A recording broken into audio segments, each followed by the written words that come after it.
अपने जीवन में कभी एक भी अच्छी साड़ी नहीं पहनी, कभी कोई कीमती साड़ी नहीं पहनी, उसी माता रमाबाई के त्याग समर्पण बलिदान के कारण आज इस भारत देश की महिला और खासकर बहुजन समाज की महिलाएं 1,000 रुपए से लेकर 1 लाख रुपए तक की साड़ियां पहन रही हैं। तो मैं नतमस्तक करती हूँ ऐसी माता रमाबाई को। और मैं ये भी कहना चाहूंगी कि जिस दिन इस बहुजन समाज की महिलाओं ने माता रमाबाई के त्याग समर्पण बलिदान से भरे हुए जीवन संघर्ष में से 10% भी जीना शुरू कर दिया ना, तो मेरी बहनों उस दिन एक अंबेडकर नहीं बल्कि इस भारत देश में हजारों अंबेडकर पैदा हो जाएंगे, हजारों अंबेडकर पैदा होने वाली शिक्षा तो ले रहे हैं, हमने नौकरियां तो हासिल कर ली, लेकिन क्या नौकरियां हासिल करके अच्छी अच्छी डिग्रियां लेकर हमने इस बहुजन समाज की लड़ाई लड़ी? क्या इसके दुख दर्द में हम शरीक हुए?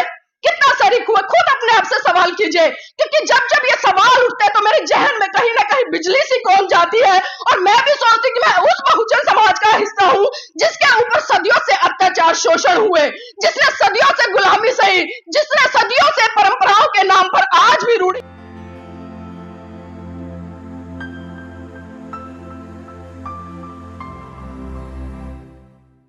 मैं सिर्फ इतना चाहती हूँ कि कहीं ना कहीं किसी ना किसी कोने में, किसी ना किसी आपके जहन में वो बात उभरे और आप सोचो, विपस हो कि बाबा साहब ने इतना त्याग समर्पण बलिदान करके 4 बच्चे कुर्बान करके आज हमें इतना अच्छा जीवन दे दिया, लेकिन विडंबना है कि आज हम उनके मान सम्मान में ही कहीं ना कहीं बेईमानी करते हैं। तो सुनिए मेरी बहनों, बात उस समय की है जब परम पूज्य बाबा साहब विदेश से पीएचडी की डिग्री लेकर महाराष्ट्र लौटे, और जब महाराष्ट्र के लोगों को यह बात पता चली कि बाबा साहब आ रहे हैं, तो उन्होंने उनके सम्मान सत्कार कार्यक्रम में एक बहुत ही विशाल व भव्य मंच लगाया।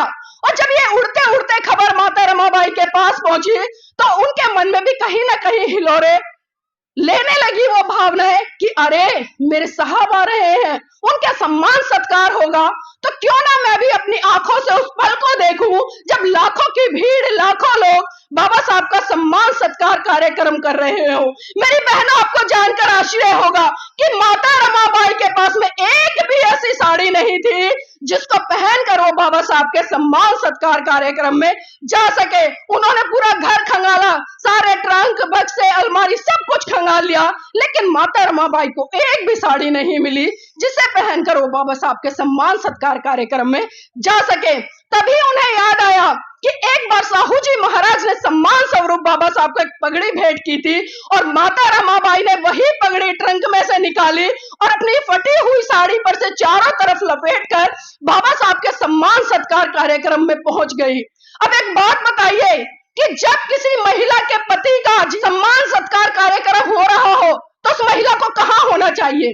बताइए मेरी बहनों, कहां होना चाहिए उसको? कोई भी भाई बताए कहां होना चाहिए? मंच पर होना चाहिए। अगर मंच पर भी नहीं है तो कहां होना चाहिए? शायद जो मंच के सामने ये कुर्सियां लगी है, पहली पंक्ति है, पहली पंक्ति में होना चाहिए। पहली पंक्ति में भी नहीं तो कम से कम दूसरी, तीसरी, चौथी में तो होना चाहिए। लेकिन आपको जानकर आश्चर्य होगा कि माता रमाबाई ना तो मंच पर थी और ना ही मंच के सामने जो कुर्सियां बिछी थी पहली पंक्ति में नहीं थी, दूसरी में नहीं थी, तीसरी में नहीं थी, यहां तक कि जो लाखों की भीड़ वहां पर खड़ी थी, दूर दूर तक माता रमाबाई कहीं दिखाई नहीं दे रही थी। बाबा साहब भी आस लगाए टकटकी भरी नजरों से माता रमाबाई को निहार रहे थे कि कहीं तो भीड़ में मेरी रामू दिखाई दे। बाबा साहब का भाषण धीरे धीरे आगे बढ़ता गया और एकदम से बाबा साहब की अचानक से नजर भीड़ के पीछे पेड़ था और उस पेड़ के पीछे एक महिला चुपके से निहार रही थी, वहां पड़ी। बाबा साहब बिना कुछ कहे समझ गए कि भीड़ के पीछे जो पेड़ है और उस पेड़ के पीछे जो महिला है जो चुपके से बाबा साहब को निहार रही है, वो कोई और नहीं बल्कि वो मेरी रामू है। बाबा साहब की आंखें नम थी और जैसे ही बाबा साहब का भाषण खत्म हुआ तो बाबा साहब सीधा भीड़ को चीरते हुए माता रमाबाई के पास पहुंचे और उनका हाथ पकड़कर बोले कि रमा, रमा मुझे माफ कर देना, रमा मुझे माफ कर देना।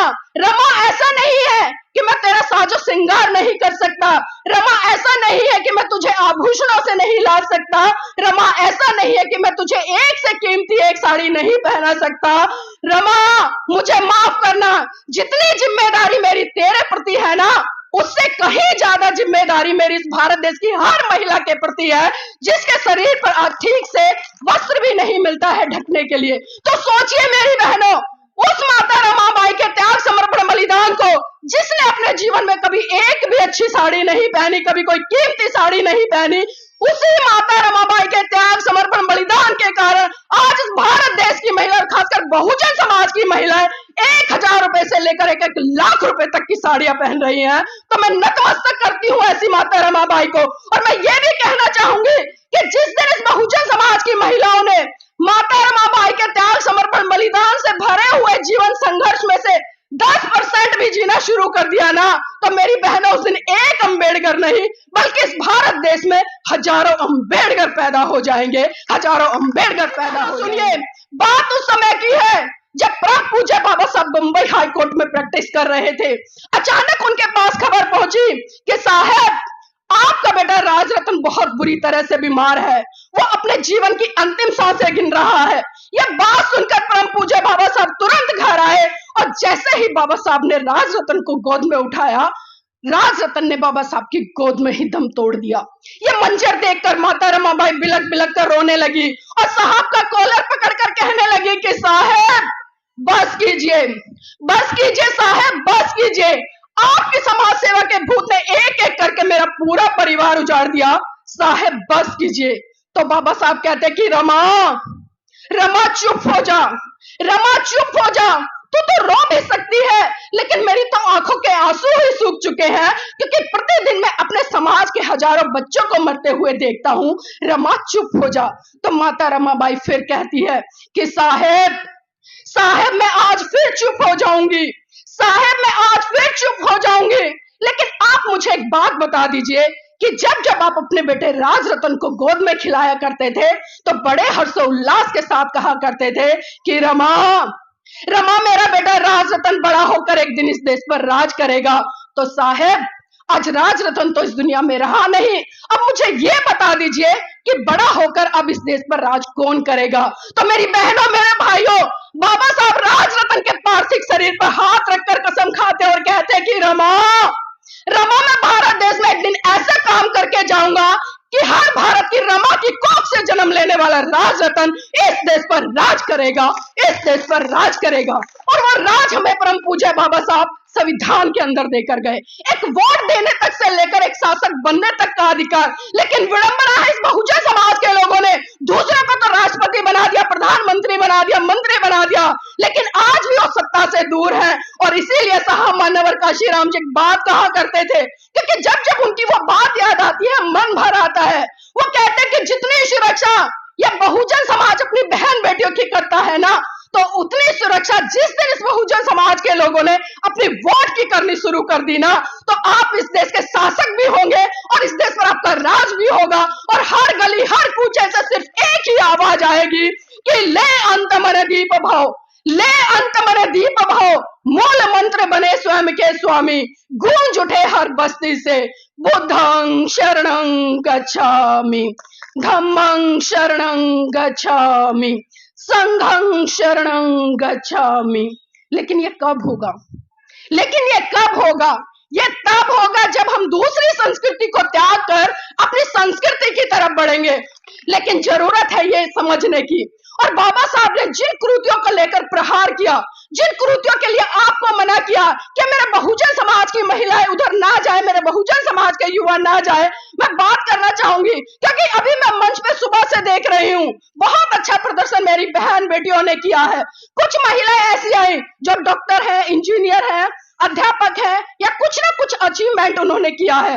लेकिन जो सर पर कपड़ा डालकर आई, कुछ का आधा घूंघट भी था, तो मुझे सोचने पर मजबूर होना पड़ा। और मेरे जहन में एक बात हुई, क्या बाबा साहब ने इसी दिन के लिए अपने 4 बच्चे कुर्बान किए? क्या इसी दिन के लिए परम पूज्य बाबा साहब ने मात्र 35 साल की उम्र में अपनी जीवन संगिनी को कुर्बान किया? क्या इसी दिन के लिए परम पूज्य बाबा साहब ने अपने तमाम सुख संसाधन समर्पित कर दिए कि मेरे बहुजन समाज की महिला जब पढ़े लिखे, जब नौकरी पर पहुंचे, जहां इनको दुनिया से लूट मारे, और जब वो अपने ही समाज के बीच में मंच पर आए, वो भी घूंघट में? तो सोचिए आप, आप खुद सोचिए, मुझे कहने की जरूरत नहीं है, मैं सिर्फ सवाल खड़े कर रही हूं। मैं भी आपके सामने हूं, मैं भी पढ़ी लिखी हूं, मैं भी नौकरी करना जानती हूं। और बता दूं मैं आपको, ये मेरे जीवन साथी एडवोकेट जय भीम प्रकाश मेरे पति हैं। ये 18 साल मेरी शादी को हो गए हैं। मैं भी दिल्ली में रहती हूँ, गांव की है मेरी सासू माँ। जब मैं आई, मेरा भी बड़ा लंबा घूंघट था, बहुत विरोध हुआ। जब मैंने कहा कि वकील साहब, मैं पढ़ी लिखी हूँ, शिक्षित हूँ, जब मैं दूसरों की आवाज बन सकती हूँ, तो मैं क्यों इस परंपरावादी घूंघट का शिकार बनूं? तो वकील साहब ने एक झटके में कहा कि अगर आपको घूंघट नहीं करना तो नीलम जी छोड़ दीजिए, त्याग दीजिए, जो भी समाज कहेगा मैं देख लूंगा। तो वो दिन था। और मेरी बहनों, आज का दिन है। मैंने अपने जीवन में कभी घूंघट नहीं किया, कभी उन परंपराओं का निर्वहन नहीं किया जिनको बाबा साहब ने मना किया करने के लिए, क्योंकि मैं बाबा साहब की अनुयायी हूं, मैं बाबा साहब की भक्त नहीं हूं। क्योंकि अगर मैं भक्त की बात करूं या अनुयायियों की बात करूं तो बहुत बड़ा फर्क है दोनों में।